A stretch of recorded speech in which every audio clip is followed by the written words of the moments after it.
This channel does not promote any violent, harmful, or illegal activities. All content provided by this channel is meant for an educational purpose only. Top quality और consistent performance के लिए सिर्फ silver pump नाम याद रखना। নমস্কার, স্বাগত আপনাকে আরো একবার টিভি9 বাংলায় দমদার 10 নিয়ে আমি দীপ রয়েছি আপনার সঙ্গে। শুরুতেই এই মুহূর্তের সবথেকে বড় খবরে নজর রাখবো। আপাতত ফল প্রকাশ হচ্ছে না রাজ্য জয়েন্টের, ঝুলেই রইল লক্ষ লক্ষ পড়ুয়ার ভবিষ্যৎ। এই মুহূর্তের সবথেকে বড় খবর আরো একবার জানিয়ে রাখি আপনাদের, ফল প্রকাশ হচ্ছে না রাজ্য জয়েন্টের, আপাতত ঝুলেই রইল লক্ষ লক্ষ পড়ুয়ার ভবিষ্যৎ। ঘোষণা করেও ফল প্রকাশ করছে না বোর্ড, কিন্তু কেন জানাবেন আমাদের সহকর্মী সুমন মহাপাত্র রয়েছেন আমার সঙ্গে। সুমন, কেন ঘোষণার পরেও ফল প্রকাশ করছে না বোর্ড? দীপ, দেখো 27শে এপ্রিল পরীক্ষা হয়েছিল, 9 করে 3 মাস অতিক্রান্ত, কিন্তু তারপরেও কিন্তু কোনোভাবেই জয়েন্টের ফল বেরোচ্ছে না। এবং লক্ষ লক্ষ পড়ুয়া যারা ইঞ্জিনিয়ারিং পড়বেন বা অন্য কিছু পড়বেন, আর্কিটেকচার পড়বেন, তারা কিন্তু একেবারে দোলাচলে পড়ে রয়েছেন যে কোথায় যাবেন, ভবিষ্যৎ কিভাবে স্থির হবে। জয়েন্ট এন্ট্রান্স বোর্ড গত কয়েকদিন আগে প্রেস কনফারেন্স করে জানিয়েছিল 7ই আগস্ট তারা ফল প্রকাশ করবে। সে মতন 31 তারিখ, 1 তারিখ এবং 2 তারিখ তারা টোটাল সেটাকে আপডেট করার সুযোগ পর্যন্ত দিয়েছিল। কিন্তু আজকে কলকাতা হাইকোর্টে একটি মামলা রয়েছে, সেটি জয়েন্ট এন্ট্রান্স বোর্ডের মামলা, কিন্তু একটা পৃথক বিষয়। সেই মামলায় কি শুনানি হয়, কি ফল আসে, তার জন্য সতর্কতামূলক পদক্ষেপ হিসেবে আজকে কিন্তু ফল প্রকাশ করছে না জয়েন্ট এন্ট্রান্স বোর্ড। আপাতত ফের এই জয়েন্ট এন্ট্রান্স বোর্ডের রেজাল্ট কবে বেরোবে তা নিয়ে অনিশ্চয়তা তৈরি হল। তার মানে এখনো পর্যন্ত এর পরে জয়েন্ট এন্ট্রান্সের রেজাল্ট কবে বেরোবে সেটাও চূড়ান্ত নয়। ধন্যবাদ সুমন। আমাদের সহকর্মী সুমন যেমনটা জানাচ্ছিলেন, আজ ফল প্রকাশ হচ্ছে না রাজ্য জয়েন্টের, ঝুলেই রইল লাখ লাখ পড়ুয়ার ভবিষ্যৎ।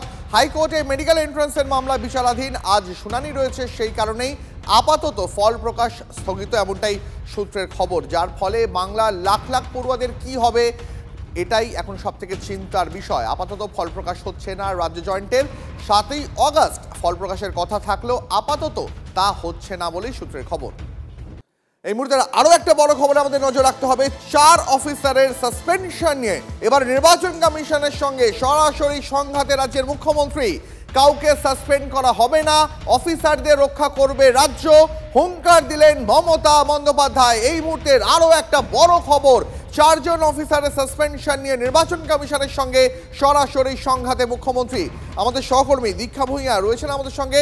দীক্ষা, মমতা বন্দ্যোপাধ্যায় ঝাড়গ্রামে দাঁড়িয়ে পরিষ্কার করে দিলেন যে তিনি রাজ্যের অফিসারদের সাসপেন্ড হতে দেবেন না, তিনি তাদের রক্ষা করবেন। এ তো সরাসরি নির্বাচন কমিশনের সঙ্গে সংঘাত। একেবারেই গতকাল আমরা দেখেছিলাম মুখ্যমন্ত্রী বাংলা দিবস হিসেবে বাংলার আবেগকে রক্ষা করার জন্য যে ঝাড়গ্রামে মিছিল করেছিলেন, সেই মিছিল শেষে যে বক্তব্য পেশ করেন, সেখানে মুখ্যমন্ত্রী সরাসরি জানিয়ে দেন যে 4 জনকে সাসপেন্ড করার জন্য নির্বাচন কমিশন চিঠি দিয়েছে মুখ্য সচিবকে, তাদের কাউকেই কিন্তু তিনি কোনো রকম শাস্তির মুখে পড়তে দেবেন না। দরকার পড়লে তাদেরকে রক্ষা করার দায়িত্ব রাজ্য সরকারের। এবং সরাসরি তিনি নির্বাচন কমিশনকে হুমকি দিয়েছেন। তিনি বলেছেন যদি নির্বাচন কমিশন এরকম ভাবে ভিন্ডিকটিভ আচরণ করার চেষ্টা করে তাহলে কিন্তু তিনি সর্বতভাবে তার অফিসারদের পাশে থাকবেন এবং সাসপেন্ড করবেন না। মুখ্যমন্ত্রী সেটা ঘোষণা করে দিয়েছেন। বক্তব্য হচ্ছে যে নির্বাচন কমিশনের কয়েকটি পোস্ট খালি আছে, তার মধ্যে যুগ্ম যে সিইওর পোস্ট বা আর 2টো পোস্ট খালি রয়েছে, তার জন্য নাম চেয়ে পাঠিয়েছিল। 3 বার নাম পাঠানো হয়েছিল, কিন্তু সেগুলো খারিজ করে দিয়েছে। পাশাপাশি আবার 4 জন এই অফিসারের বিরুদ্ধে কিন্তু ব্যবস্থা নেওয়ার জন্য মুখ্য সচিবকে চিঠি দেওয়া হয়েছে।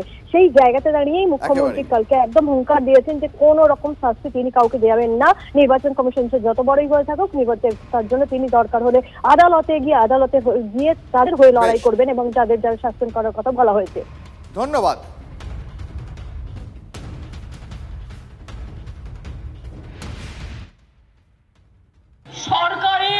সরকারি কর্মচারীদের ভয় দেখানো হচ্ছে। আমার 2 জন অফিসারকে নোটিশ পাঠানো হয়েছে, কিনা তাকে সাসপেন্ড করা হলো।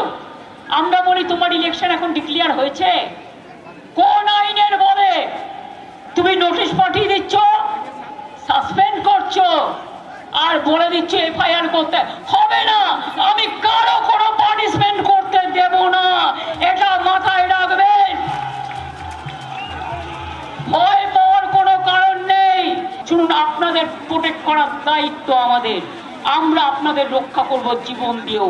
কোনো চিন্তা করবেন না, কেউ হতাশ হবেন না।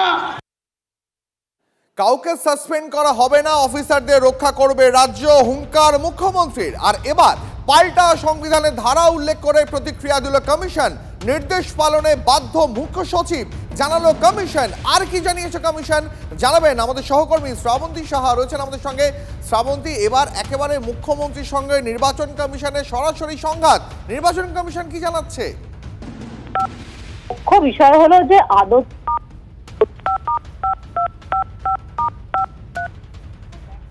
শ্রাবন্তী, তোমার কথা একটু অস্পষ্ট শোনা যাচ্ছে, যদি একটু জায়গা পরিবর্তন করে কথা বলা সম্ভব হয়। দেখো, যেটা মুখ্য বিষয় যে নির্বাচন ঘোষণা করতে কি নির্বাচন কমিশনের কোনো দায়িত্ব আছে, এই প্রসঙ্গটাই বারবার উঠে আসছে। নির্বাচন কমিশনের বক্তব্য ৩২৪ ধারা উল্লেখ করে তারা বলছেন যে কমিশনের দুটো কাজ, একটা হচ্ছে ইলেকটোরাল রোল তৈরি করা এবং নির্বাচন সংগঠিত করা। যদি ইলেকটোরাল রোলই ঠিক মতো তৈরি না হয় তাহলে কিসের ভিত্তিতে নির্বাচন হবে? সেক্ষেত্রে যেমন ভাবে সমস্ত অফিসার যারা এর সঙ্গে যুক্ত থাকবেন, যেমন ইআরও হতে পারেন, বিএলও হতে পারেন, তাদের সাথে সরাসরি সংযোগ কমিশনের। কোনো রাজনৈতিক দল, রাজনৈতিক নেতা, এমনকি অ্যাডমিনিস্ট্রেশনের কেউ এর মাঝে আর নেই। একই সঙ্গে মুখ্য সচিবকে যে চিঠি দেওয়া হয়েছে কমিশনের পক্ষ থেকে, যদি মুখ্য সচিবের উত্তরে সন্তুষ্ট না হয় কমিশন, তার বিরুদ্ধে পদক্ষেপ করার বিষয় থাকছে কমিশনের হাতে। ধন্যবাদ। যখন নির্বাচন কমিশনের সঙ্গে সরাসরি সংঘাতে মুখ্যমন্ত্রী, তখন কি বলছেন বিরোধীরা, কি বলছে বিজেপি, কি বলছে সিপিএম, শোনাবো আপনাদের। উনি যেভাবে রাজ্য নির্বাচন কমিশনকে পরিচালনা করেন, তিনি ভাবছেন দেশের নির্বাচন কমিশনে সেভাবে পরিচালিত হচ্ছে? বাংলাদেশি জেহাদি, রোহিঙ্গা, মৃত ভোটার, ফলস ভোটার দিয়ে ভরিয়ে রেখেছে সমস্ত ভোটার লিস্ট। 2002-এর শেষ রিভিশন হয়েছিল, এবার নিয়ম মেনে আবার রিভিশন হচ্ছে। আতঙ্কিত তৃণমূল, ওর মধ্যেই মৃত্যু ঘণ্টা শুনতে পাচ্ছে, তার জন্য তিনি মেজাজ হারাচ্ছেন আর এ ধরনের কথাবার্তা বলছেন। উন্মাদ মুখ্যমন্ত্রী, আমাকে আবার বলে উন্মাদ বলো না, কি মস্তিষ্কের ভারসাম্যহীন মুখ্যমন্ত্রী। উনি সুপ্রিম কোর্টের রায়কে বলেন আমি মানি না, সবাইকে চাকরি পাইয়ে দেবো, এই করে ছেলেগুলো সর্বনাশ করেছে। আজকে আবার এটা করে তিনি এই যা অফিসাররা যাদের স্বাভাবিক আইনগত যা ডিফেন্স ছিল সেটাকে সর্বনাশ করে দিচ্ছেন।